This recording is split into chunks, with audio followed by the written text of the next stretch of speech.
योगी सरकार ने अवैध मदरसों के खिलाफ बड़ा अभियान शुरू करने का ऐलान किया है। सरकार ने जिला प्रशासन को ऐसे मदरसों की निशानदेही के लिए सर्वे कराने का फैसला किया है।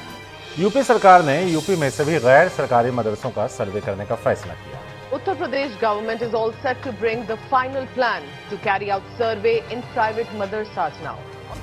उत्तर प्रदेश में मदरसों के सर्वे पर विवाद बढ़ता ही जा रहा है। Controversy after the Uttar Pradesh government asked for the madrasas across the state to get surveyed, saying that the UP government is gearing up for a survey of waqf properties across the state. देश में आजकल हिंदू मुस्लिम मदरसा वक्फ ये सारे मुद्दे आपको सुनाई पड़ते हैं। मैं किसी पत्रकार को कुछ नहीं कहूँगा, न ही सरकार के कसीदे पढ़ूंगा, बस सच आपको बताने जा रहे हैं।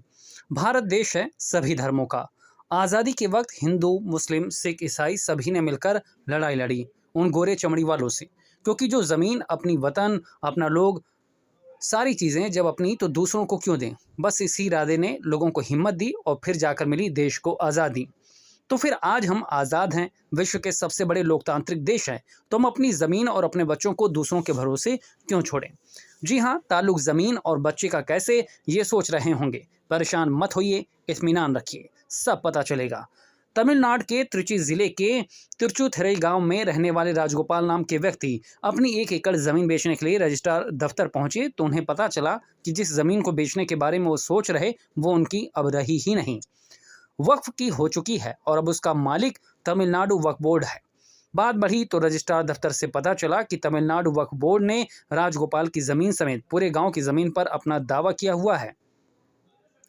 बताइए भला, बैठे बैठाए राजगोपाल के सिर पर आफत टूट पड़ी। अब जाएं तो जाएं कहाँ, क्योंकि वक्फ का कहना तो ब्रह्मा की लकीर है, कोई इसके खिलाफ नहीं बोल सकता।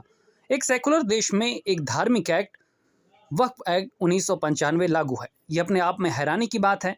क्यों हिंदुओं, ईसाइयों और सिखों के लिए कोई ऐसा एक्ट नहीं, केवल मुस्लिमों को ही ये अधिकार क्यों?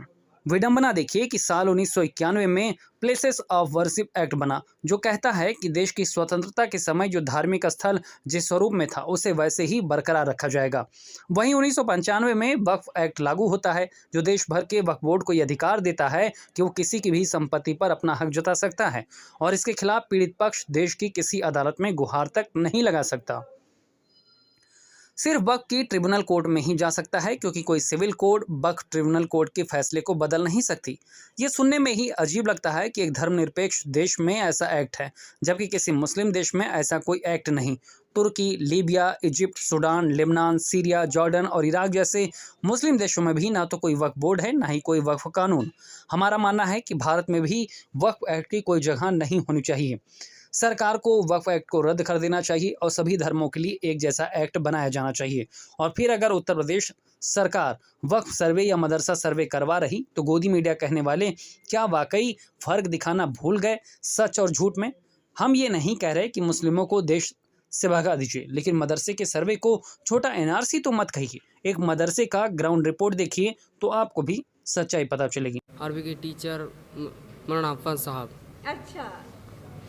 और मौलाना साले जफर साहब। अच्छा, और बाकी कौन सा सब्जेक्ट अच्छा लगता है? इंग्लिश। इंग्लिश कम आती है तो पढ़ना इतना नहीं आती। अच्छा, आप बताओ क्या इंग्लिश में कोई पोयम याद है? याद है, अभी याद नहीं आ रहा। मुख्यमंत्री का नाम? आदित्यनाथ। हाँ? ये अब बताइए, दाढ़ी मूंछों वाले ये मासूम बच्चे अंग्रेजी की कविता उत्तर प्रदेश के मुख्यमंत्री का नाम तक नहीं पता, और तो और फर्स्ट क्लास में पढ़ने वाले अंग्रेजी के ट्रांसलेशन सीख रहे हैं। खैर, बच्चे मासूम हैं, मौलवी बनना है, डॉक्टर बनना है, ये पता है, लेकिन अंग्रेजी की कविता नहीं पता। इन बच्चों को कोई गुमराह न करे। अरबी इस्लामिक के अलावा उनको और भी पढ़ाई जाए। फराटेदार अंग्रेजी बोलें, उनके दिमाग में कौम की नहीं कामयाबी की बातें रहें। उनकी सोच भविष्य को आप कैसे निर्धारित कर सकते हैं? इन्हीं सबको दुरुस्त कर सकें, इसलिए मदरसे का सर्वे, और वक्फ अपनी मनमानी ना कर सके इसलिए उसका सर्वे हो रहा।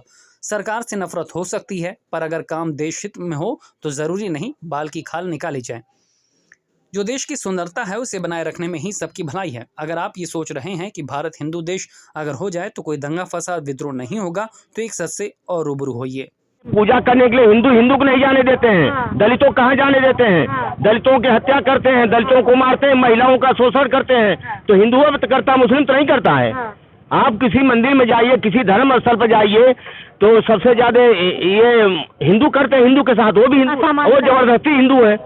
जो अनुसूचित जात के लोग हैं, जो दलित हैं, जो आदिवासी हैं, वो जबरदस्ती उनको हिंदू अपने आप को हिंदू नहीं है। हिंदू कभी उनको सम्मान देवा नहीं किया है, महिलाओं को कभी सम्मान देवा नहीं किया, अपने घर की महिलाओं को नहीं सम्मान देते हैं, मारते पीटते हैं, दबा कर रखते हैं। तो ये हिंदू कैसे हिंदू कहा जाएगा? केरल के मंदिर में औरतों की एंट्री नहीं थी, बवाल हुआ। मंदिरों की चौखट को शूद्र छू तक नहीं सकते थे। अमीरों और गरीबों का फासला तो समाज में तय है। ऊंच नीच का पाठ जो समाज ने पढ़ाया है, क्या वो जा सकेगा?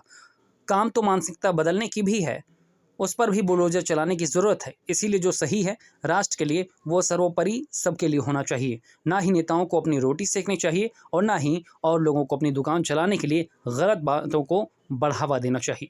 ब्यूरो रिपोर्ट, खबर प्याली।